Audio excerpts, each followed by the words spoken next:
Saya menguasai ilmu santet itu kan dari nenek saya. Santet itu ada berbagai macam tingkatan, dari tingkat dasar, tingkat menengah, tingkat tinggi. Santet masukkan ke alam gaib, saya itu masuk dalam tubuh manusia, dikembalikan ke alam nyata.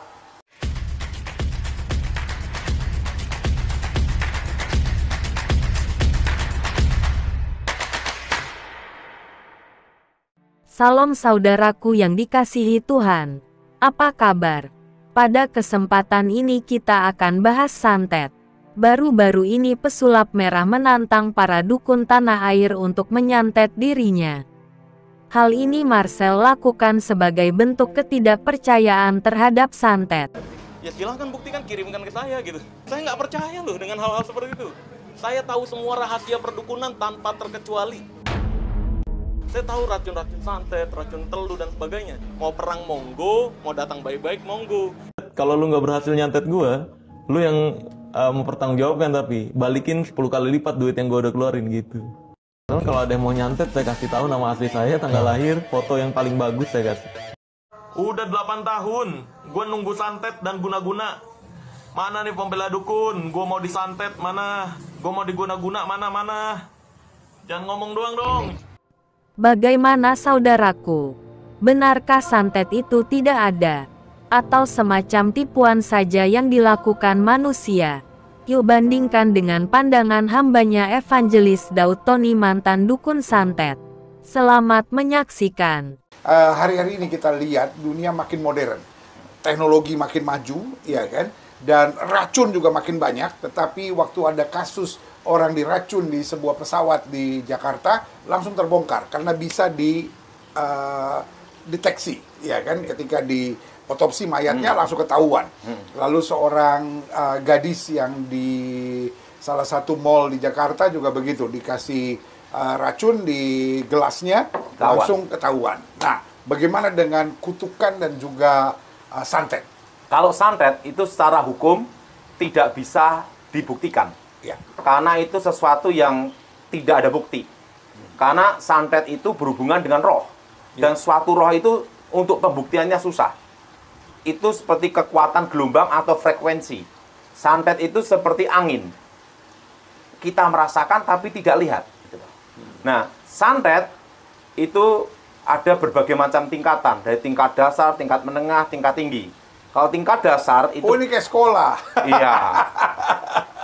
Nah, santet tingkat dasar itu santet pakai benda-benda. Paku, jarum, pines gitu tuh. Serabut kelapa, tulisan bulu, berbagai macam benda-benda. Nah, dan itu katanya kalau dioperasi ada barangnya. Ada. Orang kalau pasang susu di rongsen juga kelihatan. Jadi santet itu kalau kena seseorang masuk di pagi ya, itu diperiksa dokter, dicek darah, tidak ada penyakitnya. Tapi di rongsen itu ada bendanya semua, kelihatan. Nah, tetapi dalam pembuktian hukum untuk siapa penyantetnya itu yang kesulitan. Karena suatu santet hampir tidak ada jejak sidik jari. Karena memang nggak perlu dipegang kan? Ya, karena roh kan ya. Nah, itu pertama itu. Nah, tingkat dasar ini... Tapi bisa dijelaskan nggak, Daud? Bagaimana bisa masuk? Bisa masuk itu gini. Di dalam dunia nyata ada namanya dunia gaib. Nah, dunia gaib itu disebut alam misterius, alam rahasia. Nah, dunia gaib itu kalau dulu sebelum bertobat, namanya bayangan bumi. Nah, benda ini benda nyata. Begitu masuk alam gaib, ini yang lenyap. Volume dan benda ini hilang. Tapi benda ini masih ada di sini. Tidak dibatasi ruang dan waktu. Nah, dikembalikan ke alam nyata, balik ini lagi. Santet masukkan ke alam gaib, saya itu masuk dalam tubuh manusia, dikembalikan ke alam nyata. Sehingga benda-benda itu ada di situ semua. Itu tingkat dasar. Tingkat dasar. Siap. Kalau orangnya ada di luar pulau, nyebrang laut, nyebrang samudra, tidak bisa. Karena setan harus ada izin mutasi. Setan punya daerah kekuasaan. Daerah. Nah, tingkat dasar ini hanya untuk satu pulau. Misalnya pulau aja, kalau itu ada Pulau Jawa, kan ada 3 provinsi.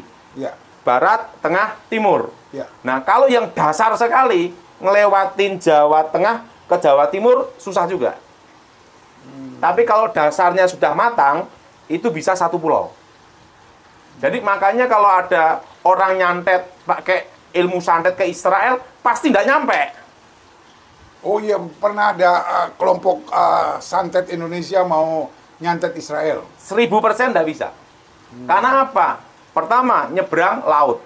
Kedua, berapa pulau? Berapa pulau? Ketiga, berapa benua? 1 atau 2 benua. Nah, kan setan itu mau pindah lokasi ada izinnya, ibaratnya pasportnya. Sampai Israel paspor habis. Oh, jadi benar kata Alkitab ya, ada teritorial begitu ya. Nggak bisa. Jadi ini kalau istilahnya polisi ada tingkatan polseknya, tingkatan polresnya, tingkatan poldanya, Ada tingkat polri. mabes. Oh. Gitu loh. Jadi nggak semudah itu ngirim santet ke Israel. Nggak bisa. 1000% nggak bisa. Karena ngelewati berapa pulau, ngelewati berapa negara, ngelewatin berapa samudra, ngelewatin kan satu benua. Jadi betul-betul ada teritorialnya. Ada teritorial. Dan itu santet kelas dasar. Dasar. Selanjutnya. Nah, saya itu yang tingkat menengah. Tingkat menengah itu satu negara. Walaupun ada di negara, kalau di negara lain dia tidak bisa. Hanya cukup satu negara. Oh, ini istilahnya mabesnya ini. Nah, itu pun hanya satu negara. Nah, biasanya dikirim ini roh intimidasi, roh gila bunuh diri. Nah, itu pun satu negara aja. Kalau di luar negeri kayak Australia, Amerika, susah. Nah, yang ketiga baru 3 benua. Nah, santet 3 benua ini jenis santet pusaka. Kalau dikirim langsung pusaka yang itu seperti kilatan petir. Itu tetapi yang memiliki santet itu jarang. Saya menguasai ilmu santet itu kan dari nenek saya. Ilmu santet tingkat tinggi itu santet pusaka. Nah, orang yang hidup dalam Tuhan sungguh-sungguh tidak bisa kena. Kecuali ada Pak Gilbert. Dosa yang mengikat. Nah, yang termasuk dosa mengikat apa saja? Pertama itu perzinahan. Perzinahan. Kalau kita perhatikan, Simpson kan juga diikat dosa perzinahan. Perzinahan.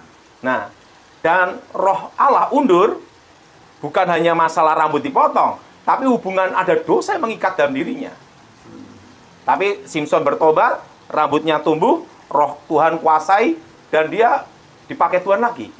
Tapi harus ada pertobatan di sini, Pak Gilbert. Ya, karena Daud juga kan akibat dosanya itu kemudian setelah dia kerajaannya pecah kan? Iya. Dan perzinahan demi perzinahan terjadi dengan anak-anak. Iya. Pemerkosaan Iya. dan lain-lain. Karena waktu orang berzina itu bukan lagi 2, tapi 1. Nah, rohnya yang cemar. Oh. Gini Pak Gilbert, ada dosa, semua dosa itu tetap dosa. Ya. Tetapi ada dosa yang mencemari roh, yaitu dosa perzinahan. Makanya dosa perzinahan ini adalah dosa yang bisa memutuskan urapan seseorang. Sehebat apapun, nah, bisa memutuskan. Nah, perzinahan di sini apa yang dimaksud perzinahan? Apakah harus istilahnya sekamar dulu, melakukan hubungan badan dulu? Kan ada banyak orang bilang, tapi kan saya nggak melakukan hubungan badan. Saya cuma nonton-nonton film cabul saja. Saya kan tidak hubungan badan, saya kan hanya raba-raba saja. Nah, bagaimana? Yang jelas, yang hubungan jinah di sini adalah hubungan badan. Termasuk hubungan sesama jenis. Nah, hubungan badan, hubungan sesama jenis. Nah, ini yang disebut yang bisa memutuskan urapan. Nah, bagaimana dengan Termasuk film porno. Oh, termasuk film-film cabul, Nah, saudara. itu Ya, kan? mengikat. Nah, pertama itu dosa yang mengikat Karena adalah dia perzinahan. mengikat pemikiran seseorang. Pemikiran. Nah, yang kedua itu baru penyembahan berhala. Makanya kan Israel, Balak, Raja Moab mendengar omongan dari Bileam, kan langsung melakukan supaya orang Israel menyembah berhala dengan menjebak perempuan-perempuan itu. Dan itu juga yang jatuhnya Salomo, mulai dari dosa perzinahan, lalu akhirnya Penyembahan berhala. itu biasanya jadi teman akrab. Abis ini muncul ini gitu. Iya, karena kan yang bisa memutuskan urapan seseorang kan 2 dosa ini, yaitu dosa perzinahan sama dengan dosa penyembahan berhala, dan dua-dua ini mengikat roh dan mencemari roh. Nah, makanya kalau seseorang katanya udah percaya Yesus, udah yakin, udah dibebaskan, udah lepas dari kutuk dosa, oke. tapi dia melakukan perzinahan, dikirim santet, pasti kena.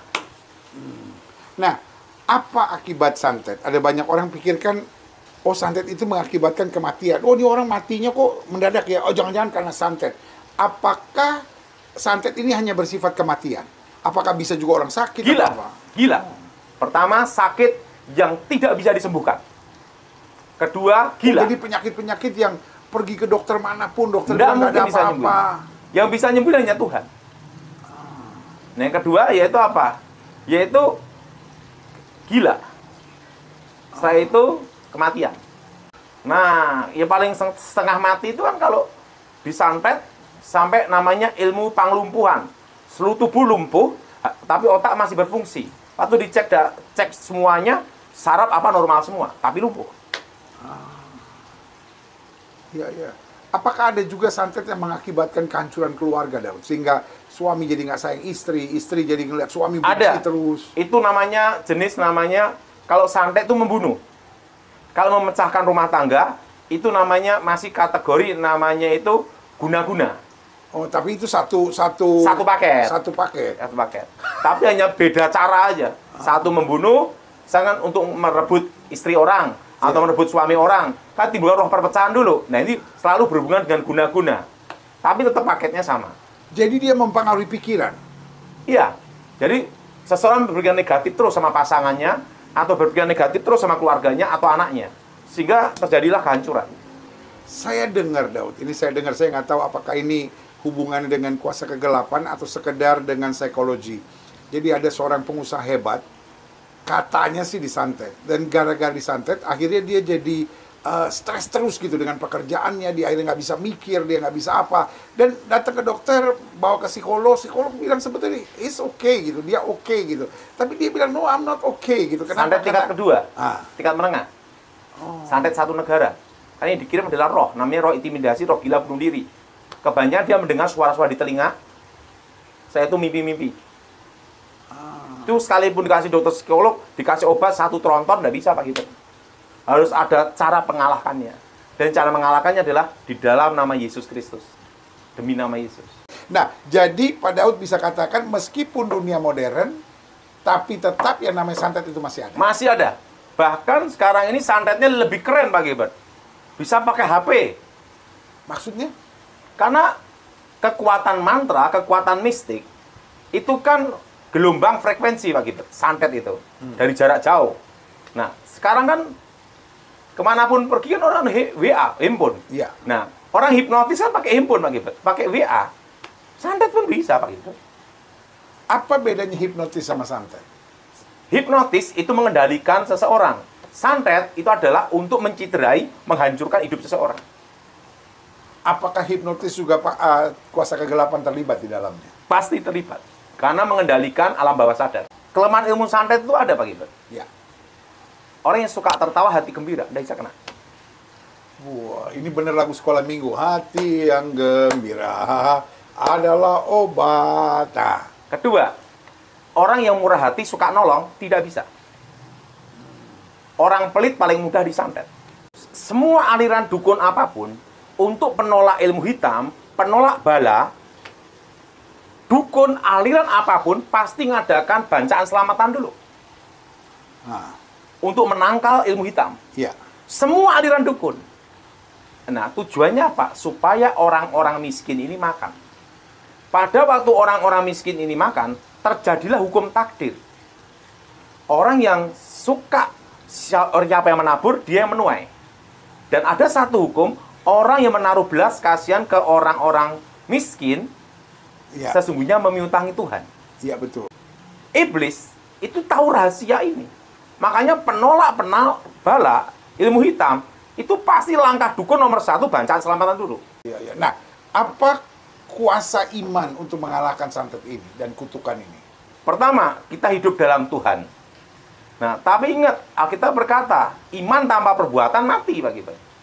Ya, kita harus banyak memberi juga. Menolong, memberi juga. Dan hidup dalam Kristus Yesus. Keselamatan itu anugerah. Amin. Ya.